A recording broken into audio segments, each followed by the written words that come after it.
a mayor known for his controversial walk of shame parades. Gunned down in broad daylight during a flag ceremony. Was it a political hit? A warning? Or the consequence of his hardline stance against crime? Today, we unravel a tale of unanswered questions, hidden motives, and the search for justice. Each detail pulls us deeper into the enigma. Prepare for a journey into the shadows of reality. Let's dive into the story.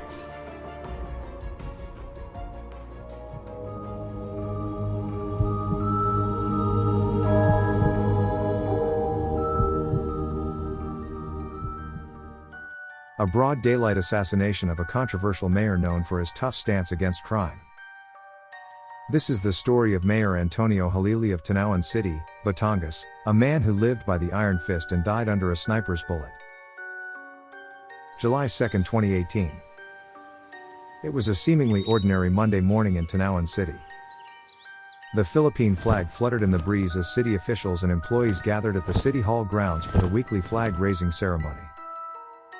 Mayor Antonio Halili stood at the front, his chest puffed up with pride as the national anthem played. And then, without warning, a single gunshot pierced the air. The mayor clutched his chest, his face twisted in pain, and collapsed to the ground. Panic ensued. People ducked, screamed, and ran for cover. But it was already too late for the 72-year-old mayor. Antonio Halili was dead, killed by a single bullet to the chest, fired from a distance by an unseen sniper. Who was Antonio Halili? And why would someone want him dead? To understand his death, we must first understand his life, and the policies that made him one of the most controversial politicians in the country. Antonio Halili rose to prominence in Tanauan City, Batangas, as a businessman turned politician. He was best known for his controversial anti-crime campaign dubbed the Walk of Shame.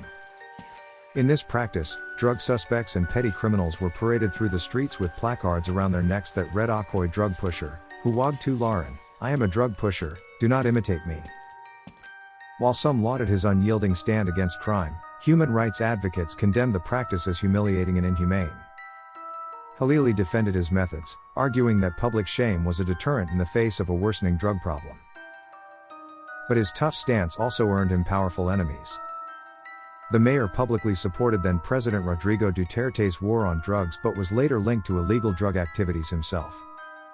In 2017, his police powers were stripped after the Philippine National Police alleged that he was connected to the drug trade, an accusation he vehemently denied.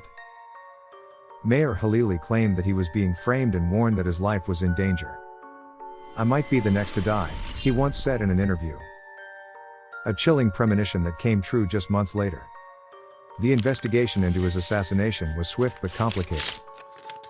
It was initially reported that the bullet came from a high-powered rifle, fired from an elevated position about 160 meters away, but was later established by the police to be just 76.8 meters.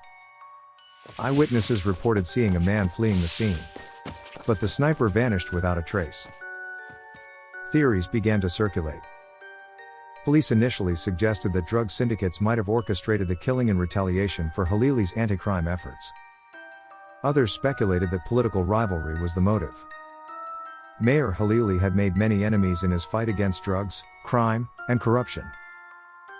One lead pointed to a former police officer who was reportedly a skilled marksman. But without solid evidence, the case stalled.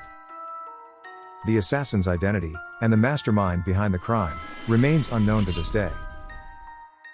Antonio Halili's assassination raised critical questions about the state of justice and violence in the Philippines. If a high-profile mayor could be killed in broad daylight, during a public event, surrounded by police officers, what does that say about the country's security situation? His death left Tanauan City in shock, his family in mourning, and his critics in contemplation. His daughter, Angeline Halili, stepped up to continue his legacy, promising to carry on her father's anti-crime crusade. But she, too, has faced the same controversies and threats that shadowed her father's career. The assassination of Mayor Antonio Halili remains a stark reminder of the thin line between justice and vengeance, and how violence, when met with violence, leaves only grief in its wake.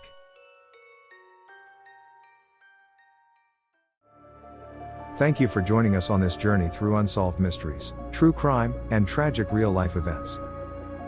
These stories remind us of the fragility of life and the importance of seeking truth. Don't forget to like, share, and subscribe for more. Until next time, stay curious and stay safe.